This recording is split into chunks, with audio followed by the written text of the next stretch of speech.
Hi guys, Grant here. So today I've got for you some GTA 5 next gen information. This is brand new, but first off, don't forget to drop a like on this video if you do want to enjoy it. Subscribe as well for daily GTA 5 content, and with that said, let's get into the video. So our website called CVG, Computer and Video Games, have recently got some hands-on time with GTA 5 on next gen, and they basically made an hour-long podcast talking about their experiences with it and loads of information. And I basically watched most of this podcast and picked out a load of information they've said that we haven't or we don't already know, and I'm going to be bringing that to you guys right now. So without further ado, let's get started. The first thing is they talked about the hatchet, and they said the hatchet is a brutal weapon, makes a nasty sound when you slash someone, and you also have to physically yank it out with an animation. And this is just one example of the thousands of new animations across the game, and it definitely leaves its mark, they said. Also, you can have first person free aim assisted, which is a brief lock on. You can have complete free aim,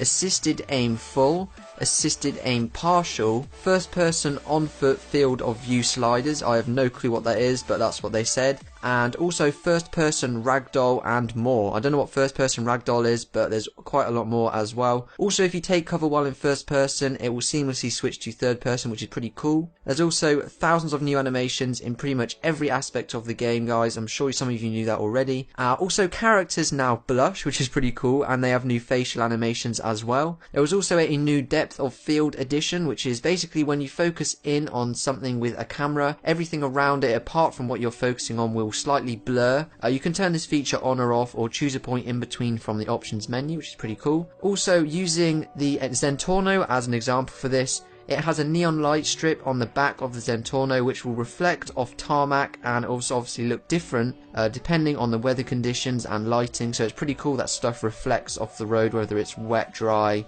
or whatever, so that's cool. If you idle a vehicle with the engine on and move the camera to the exhaust, you will see the haze and distortion of the fuel and heat waves coming out the exhaust, distorting your view of whatever it is behind it. I'm sure you guys know what I mean.